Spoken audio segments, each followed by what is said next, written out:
नमस्कार, मैं हूं आपके साथ अंकिता पाल। बुलेटिन की शुरुआत करते हैं। खबर गोरखपुर से है, जहां पर सीएम योगी आदित्यनाथ ने गोरखनाथ मंदिर में जनता दर्शन किया है। इस दौरान सीएम योगी आदित्यनाथ ने लोगों की समस्याओं को सुना और मंदिर की गौशाला में गौ सेवा भी की है। आपको तस्वीरें दिखा रहे हैं जहां पर सीएम योगी आदित्यनाथ जनता दर्शन में शामिल हुए और गौ सेवा करते हुए नजर आए। जहां पर आप तस्वीरें भी आपको दिखा रहे हैं जो कि गोरखपुर से हैं, जहां पर सीएम योगी आदित्यनाथ गोरखपुर पहुंचे थे, जहां पर गौशाला पहुंचे और गौ सेवा करते हुए नजर आए हैं। तस्वीरें भी आपके सामने हैं जहां पर उन्होंने लोगों की समस्याओं को भी सुना है। आपको बताते चलें कि सीएम ने गौशाला में गौ सेवा की है और जनता दर्शन का भी आयोजन किया गया, जहां पर लोगों की समस्याओं को सुना है।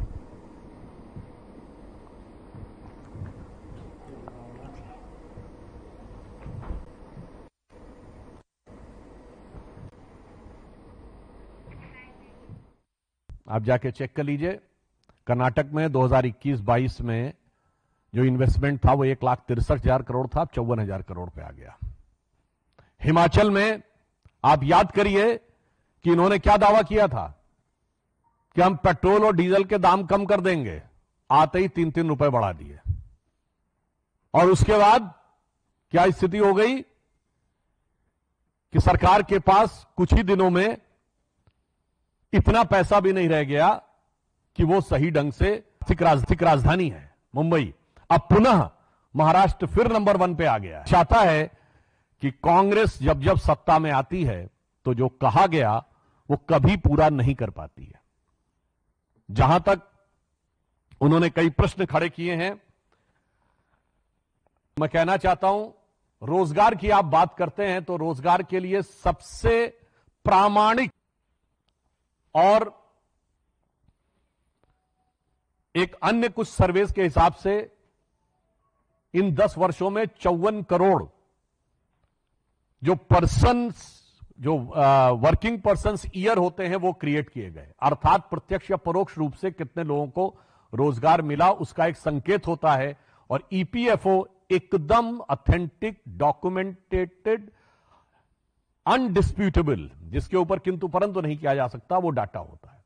फिर भी उनको ना समझ में आता हो आंकड़ा, तो मैं उनसे कहना चाहता हूं कि जिनको लग रहा है कि रोजगार सृजित नहीं हो रहे हैं, तो 4 करोड़ प्रधानमंत्री आवास बने हैं, 74 नए एयरपोर्ट बने हैं, 37 किलोमीटर प्रतिदिन सड़क बन रही है, 12 किलोमीटर प्रतिदिन का इलेक्ट्रिफिकेशन हो रहा है, भारत ने विमान वाहक युद्धपोत बना लिया है, कश्मीर में चिनाब पे सबसे ऊंचा पुल बन गया है, मुंबई में अटल सेतु बना है, कोलकाता में जमीन के नीचे मेट्रो बन गई है। मैं उनसे विनम्रता से पूछना चाहता हूं, ये बना कौन रहा है? कोई ना कोई तो बना रहा है, तो कोई ना कोई तो रोजगार सृजित हो रहे हैं, या आपको लग रहा है कि आसमान से जिन्न विन्न आकर बना रहे हैं इनको? इसलिए मैं कहना चाहता हूं, आंकड़े देखो या हकीकत देखो। मेरे कांग्रेस के मित्रों, चश्मा उतारो, फिर देखो यारों, दुनिया नई है, चेहरा पुराना। वो पुराना ख्याल छोड़ दो, पुरानी नजर छोड़ो, देखो नजारा कितना बदला हुआ है। ऑटोमोबाइल मैन्युफैक्चरिंग में हम 3रे नंबर के देश बने। मोबाइल हैंडसेट आप सब यूज करते हैं, 2रे नंबर के मोबाइल हैंडसेट के मैन्युफैक्चरर हैं। असेंबली होती है हमारे यहां, कौन बना रहा है? तो मैंने इस बात का तथ्य का भी जवाब दिया और दूसरी भी बात दिया। अब उनका कहना है कि अच्छे दिन की बात, हां, तो मैं बिल्कुल कहना चाहता हूं, ये घबराहट,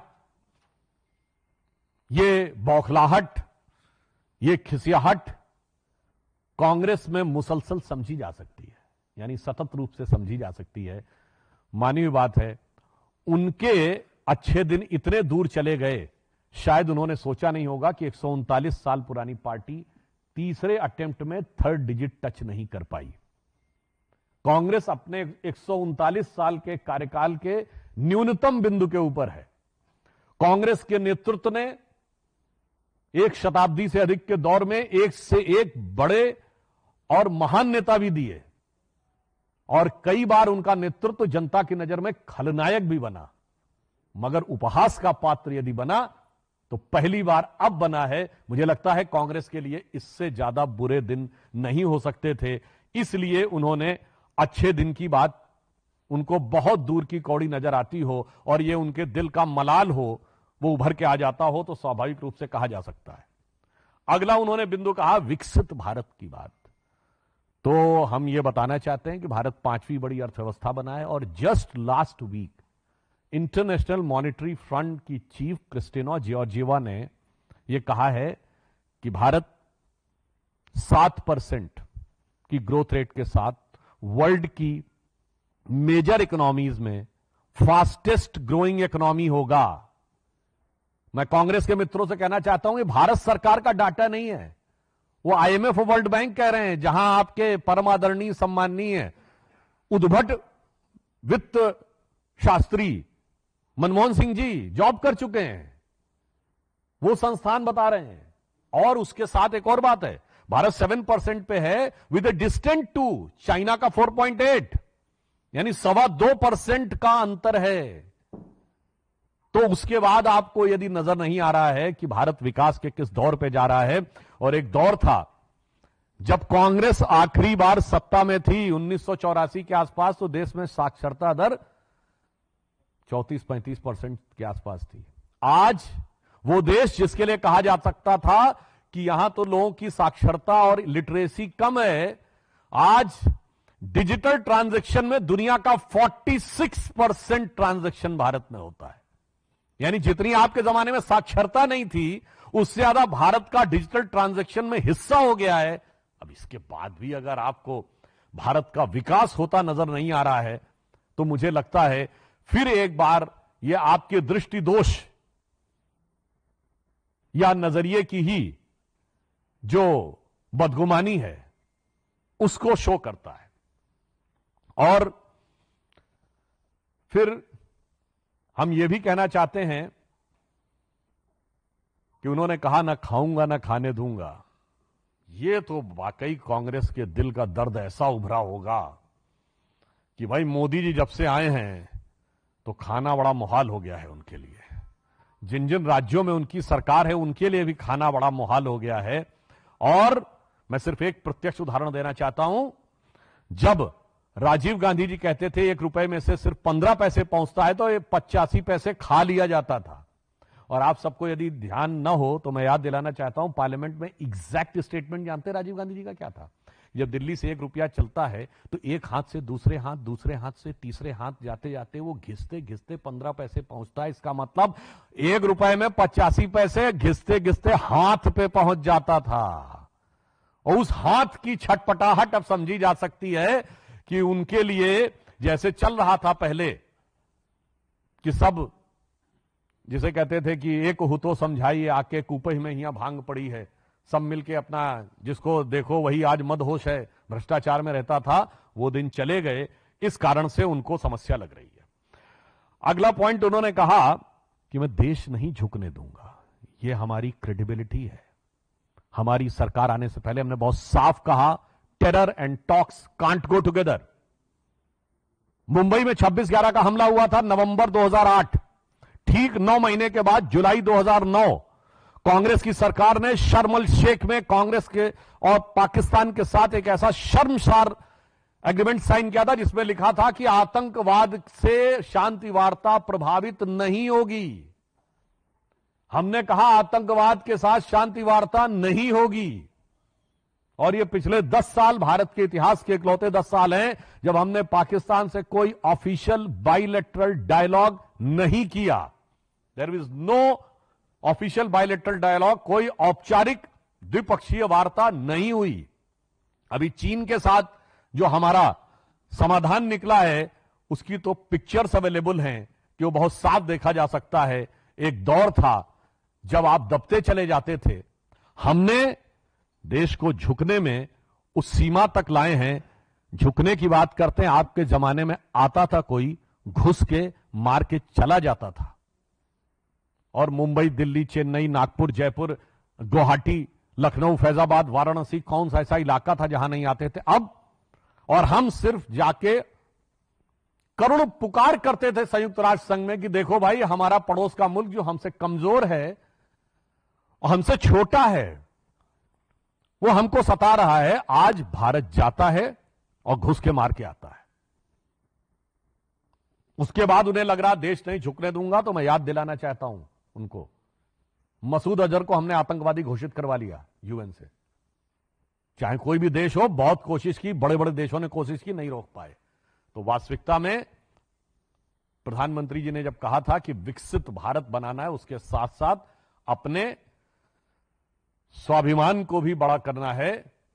और आज स्थिति यह है कि भारत उस स्वाभिमान के साथ खड़ा है कि प्रधानमंत्री श्री नरेंद्र मोदी जी इकलौते राष्ट्राध्यक्ष हैं जिसने 1 महीने के अंदर पुतिन को गले लगाते हुए भी देखा और जेलेंस्की को भी गले लगाते हुए भी देखा। जिसे रूस के राष्ट्रपति पुतिन ने भी अपने घर में विशेष मेहमान के रूप में सत्कार किया, तो अमेरिका के राष्ट्रपति ने भी व्हाइट हाउस में स्टेट गेस्ट का दर्जा देकर उनका वैसा ही सत्कार किया। मुझे लगता है इसके बाद भी किसी को देश झुकता नजर आ रहा हो तो मैं कहूंगा इसका मतलब विदेशी मानसिकता के बोझ से अभी तक उनके कंधे और विचार झुके हुए हैं। अब उन्होंने यह कहा कि सबका साथ सबका विकास, तो सिर्फ इतना बताना चाहूंगा 54 करोड़ जनधन अकाउंट खुले हैं, आज 90% जनता उससे कवर्ड हो गई है। सिर्फ एक और उदाहरण देना चाहूंगा, कांग्रेस के दौर हुकूमत में 14 करोड़ लोगों के पास स्मार्टफोन था, आज 84 करोड़ लोगों के हाथ में स्मार्टफोन है। 1 अरब से अधिक इंटरनेट कनेक्शन है, 1 अरब से अधिक लोगों के हाथ में फोन है, मोबाइल फोन है।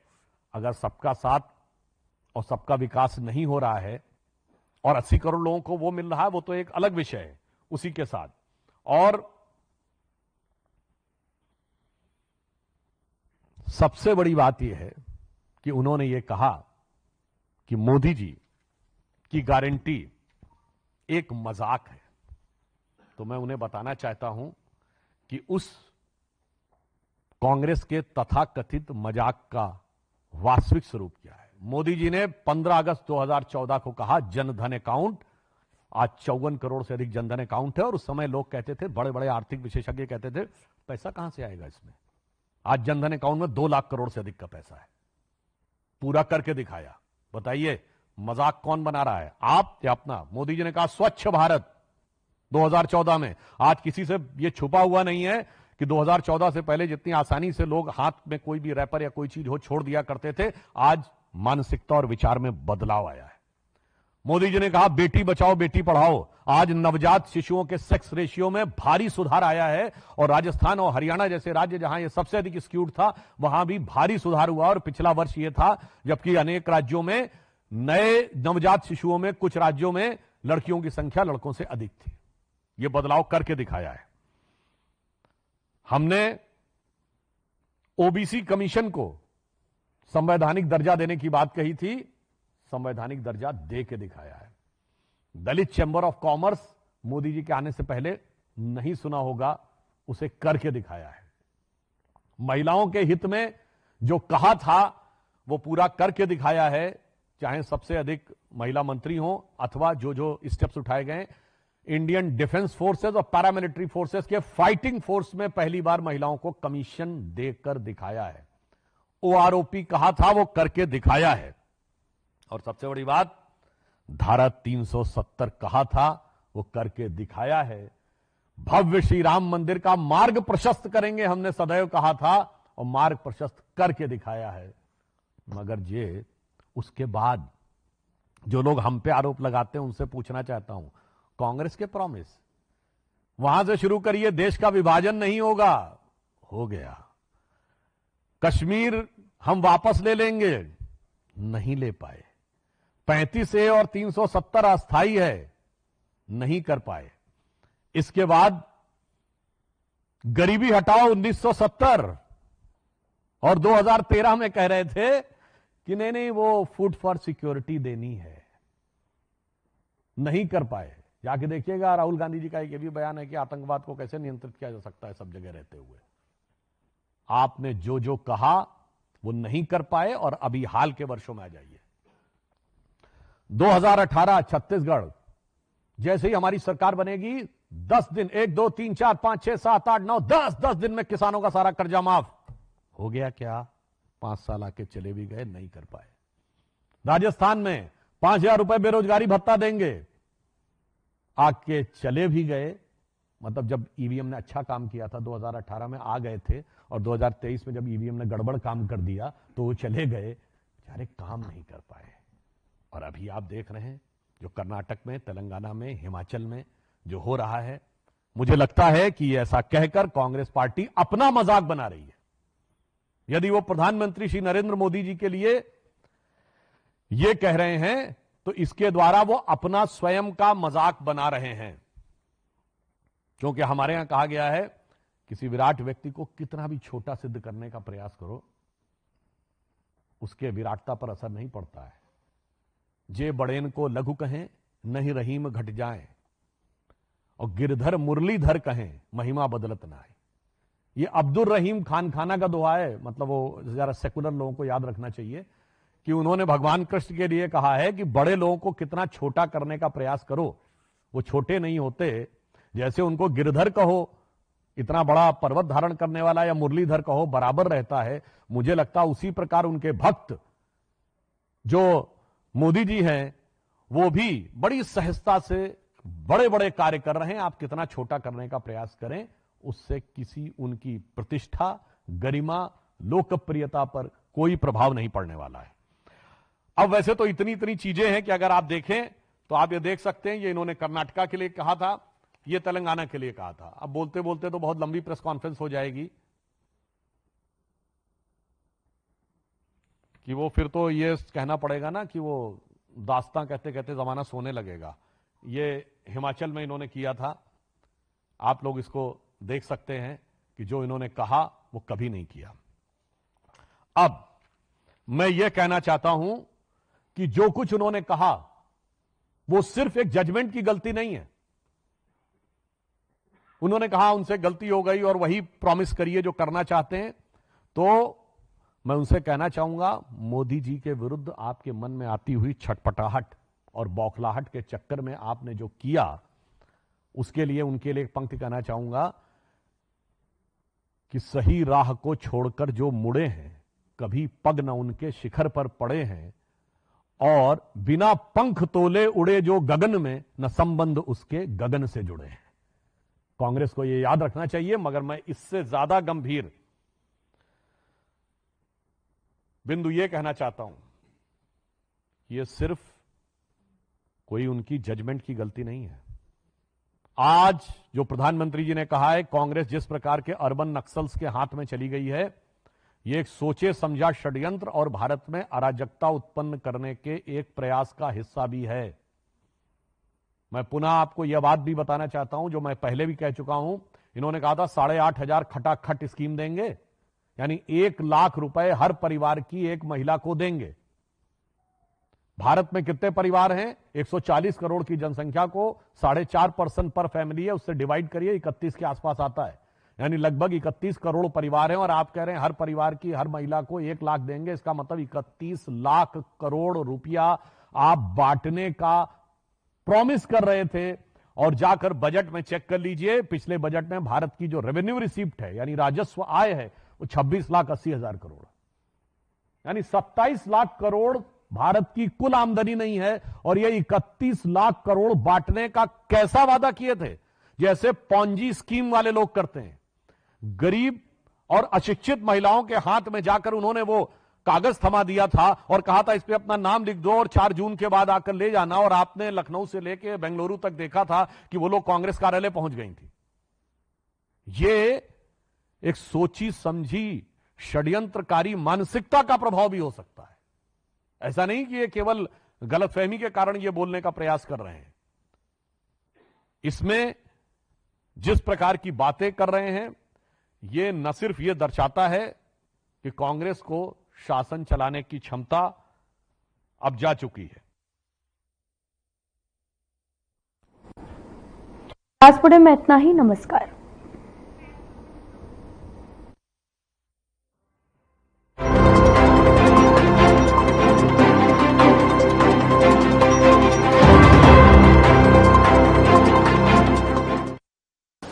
बेस्ट चैनल है।